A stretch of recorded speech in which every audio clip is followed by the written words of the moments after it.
What if the thing you're chasing, the thing you're working nights for, sacrificing weekends for, what if it was the very thing pulling you further from yourself? My father spent over 30 years climbing a mountain, only to realize it was the wrong one. And by the time he looked back, he barely recognized the man he used to be, and neither did I. Let me show you what took him 3 decades, and cost me almost everything to finally understand. I was 17 the first time I saw my father cry. It was a Thursday, cold, gray, the kind of day that feels like it never really wakes up. He sat in his truck, parked in the driveway, engine off, keys in his lap. I watched from the living room window. At first, I thought he was asleep, but then I saw his shoulders shake. My father, the man who never missed a day of work, who fixed everything with duct tape and quiet anger, was breaking down in silence. That night, he didn't come inside until hours later. When he did, he went straight to the shower like he was trying to wash something off that wasn't dirt. Growing up, my dad was always working. He wore tired like it was stitched into his skin. Wake up, commute, overtime, silence, repeat. He told me once, "I'm doing this for you so you don't have to." But I remember thinking, if this is what life costs, maybe I don't want to afford it. I didn't understand the weight of his choices until I started carrying them myself. After college, I did what I thought I was supposed to. Got the job, moved to the city, tried to become a man who made it. But every Sunday night felt like a funeral. I'd stare at the ceiling at 2 a.m. thinking, is this it? I was 26 when I started doing something small. I'd leave my phone at home and walk. No music, no distractions, just me and the streetlights. It didn't fix anything overnight, but it made me feel awake. Like there was a quiet voice in me that had been whispering for years, and I was finally starting to hear it. My father noticed. He'd ask why I wasn't chasing promotions, why I wasn't trying harder. I didn't have the words yet, just a feeling, a pull toward something softer, something real. You ever play one of those video games where you chase some big final boss? You level up, you grind, you spend hours preparing, and then you beat the boss. The credits roll, and suddenly, it's over.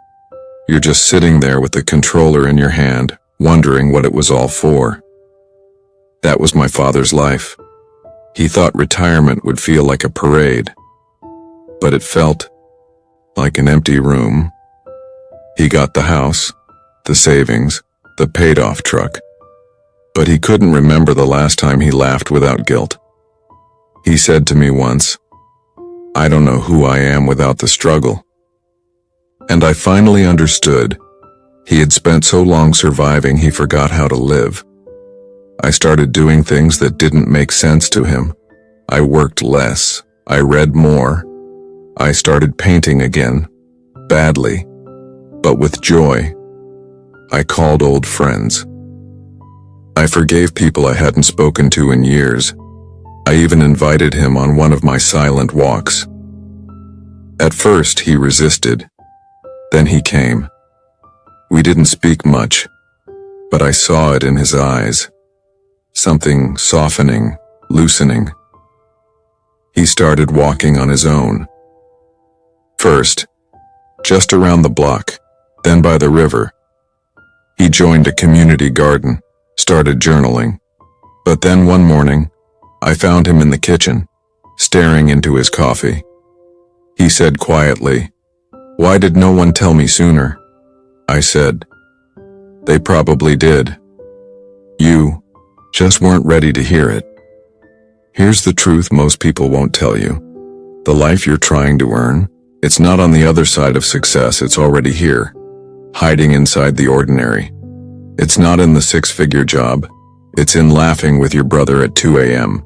It's in the long walks with no destination, in the apology you finally gave your mom, In the book you almost didn't read.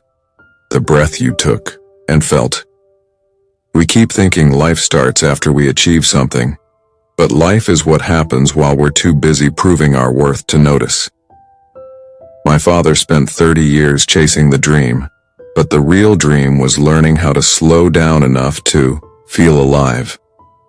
What I'm telling you now is what he wishes someone had told him when he was 25, and what I hope you remember before you waste another year. You don't have to change your whole life. Start small. Go for a walk, no phone. Write one honest sentence in a journal.